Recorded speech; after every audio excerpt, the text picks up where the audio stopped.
Di daerah rantau terdapat sebuah cerita rakyat yang mengisahkan seorang datu yang mempunyai kesaktian sangat tinggi, hanya dengan menghentakkan kaki ke tanah maka orang-orang yang ada di sekelilingnya akan jatuh tersungkur ke tanah. Datu tersebut bernama Datu Niang Talib. Konon beliau masih hidup dan menjadi penguasa alam gaib di daerah Pulau Kadap arah ke Sungai Puting. Diceritakan juga bahwa apabila masyarakat ingin ke sana, memancing, dianjurkan untuk membawa tali haduk, serabut pohon ijuk yang dianyam supaya makhluk gaib tidak mengganggu. Hal ini didasarkan pada cerita masyarakat bahwa tali haduk sebagai tanda orang tersebut adalah kerabat dari Datu Niang Talib. Diceritakan juga bahwa Datu Niang Talib adalah salah satu murid Datu Suban, Tatakan, yang memiliki ilmu kabauriat dunia. Pada zaman dahulu di daerah Tatakan, mata pencaharian masyarakatnya adalah bertani, berkebun dan mencari rotan.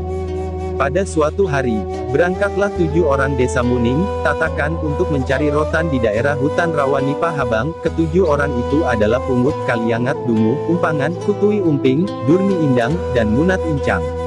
Ketujuh orang ini berjalan memasuki hutan rawa yang sangat lebat ditumbuhi segala macam pohon yang hidup di daerah rawa. Rotan juga tumbuh subur di sana. Setelah mereka tiba di daerah Nipah Habang yang kaya akan rotan, mereka pun langsung menebang rotan yang mereka cari. Pada umumnya masyarakat setempat tidak berani memasuki daerah tersebut karena konon diceritakan di sana banyak dihuni makhluk gaib, terutama hantu yang suka mengganggu. Sudah banyak orang kampung yang melihat wujud-wujud yang menakutkan di daerah tersebut. Dalam waktu singkat ketujuh orang tersebut sudah berhasil menebang rotan yang mereka perlukan. Rotan yang sudah ditebang dibuang kulitnya dan kemudian dijemur. Karena proses penjemuran yang memerlukan waktu cukup lama, maka mereka bermalam selama 3 hari 3 malam. Setelah kering, rotan diikat masing-masing 100 batang per ikat. Mereka pun pulang dengan membawa masing-masing 1 ikatan. Dalam perjalanan pulang, mereka bertemu dengan hantu yang sangat besar. Hantu itu tidur di atas kulantan, rumput liar yang sering tumbuh di pinggir sawah, yang tingginya hampir 15 meter. Saking besarnya, hantu itu tidur bersandar di pohon tersebut. Begitu melihat hantu tersebut, ketujuh orang itu sangat ketakutan, meskipun hantu tersebut sedang tidur dan tidak mengetahui keberadaan mereka. Hantu itu tertidur sangat pulas dan dengkurannya terdengar sangat keras, hampir sama dengan suara harimau yang sedang marah. Di antara ketujuh orang tersebut, hanya Durni Indang yang berani, sedangkan yang lainnya sudah bersiap-siap untuk lari. Durni Indang menyarankan pada temannya yang lain untuk mengikat hantu tersebut dengan rotan yang mereka bawa, akan tetapi yang lainnya menolak karena sudah sangat ketakutan. Oleh karena itu, Durni Indang mengikat hantu itu sendirian, mulai dari ujung kaki sampai kepada bagian kepalanya. Ketujuh ikatan rotan yang mereka bawa habis digunakan untuk mengikat hantu itu. Meski sudah diikat, hantu tersebut tidak terbangun, malah semakin nyenyak tidurnya dan dengkurannya semakin keras. Durni Indang berusaha membangunkan hantu itu dengan berteriak keras di depan telinganya yang besar, tapi ia tidak juga bangun.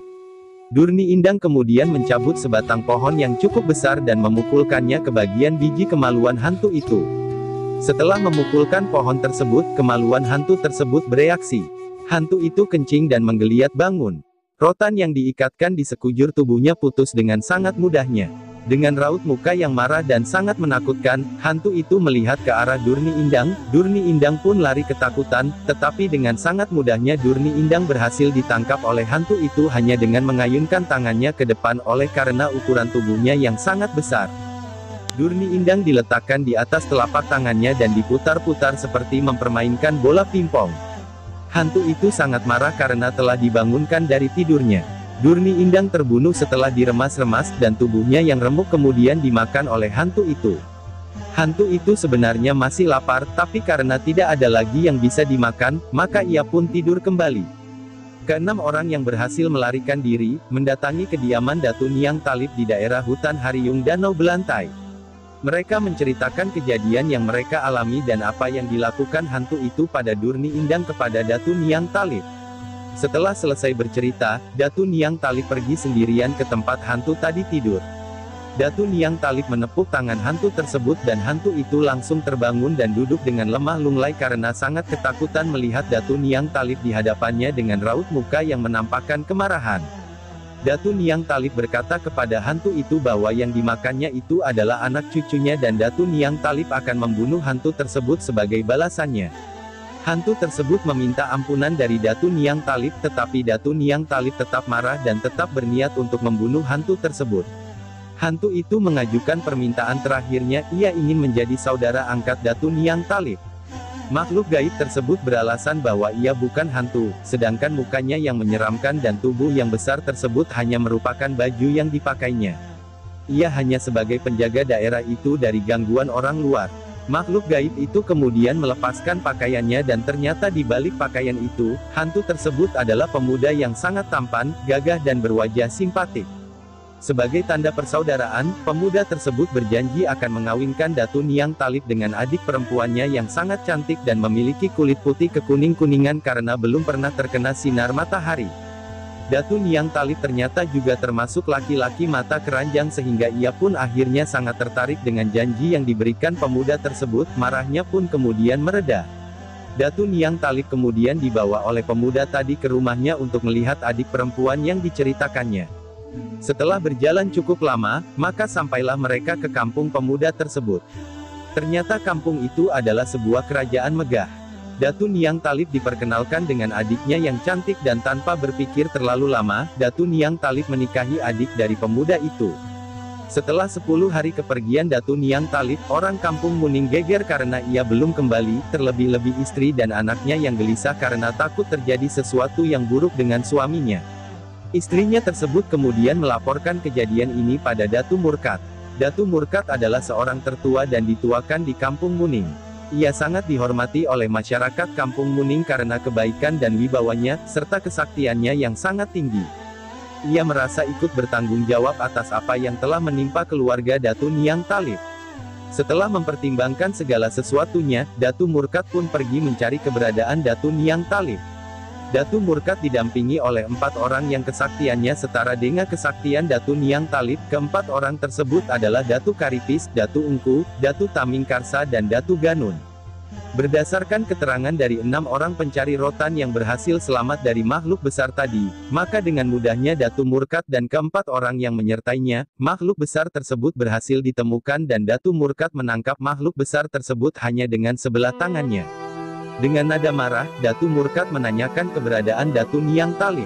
Makhluk gaib tersebut sangat ketakutan dan mengatakan bahwa Datu Niang Talib dalam keadaan baik dan tidak terjadi sesuatu yang buruk terhadapnya, serta menceritakan bahwa Datu Niang Talib telah memperistri adik perempuannya. Datu Murkat tidak percaya Datu Niang Talib mau memperistri adik dari hantu yang wajahnya sangat menakutkan. Setelah menjelaskan duduk perkaranya secara rinci, bahwa ia bukanlah hantu dan bentuk tubuhnya yang besar adalah hanya merupakan baju yang dipakainya saja, maka Datu Murkat dan keempat orang lainnya mengikuti pemuda tampan tersebut ke kampung tempat keberadaan Datu Niang Talib. Sebelum menemui Datu Niang Talib, Datu Murkat dan keempat orang pendampingnya dibawa untuk menemui raja untuk melaporkan kedatangan mereka di kampung kekuasaan raja tersebut. Kemudian rombongan Datu Murkat dibawa menemui Tuan Putri. Mereka sangat kagum dengan kecantikan Tuan Putri dan terlebih-lebih tidak percaya bahwa laki-laki yang ada di sampingnya adalah Datu Niang Talib. Datu Niang Talib meminta maaf kepada Datu Murkat karena telah merepotkan dan tidak memberitahu bahwa ia telah tinggal menetap di sana.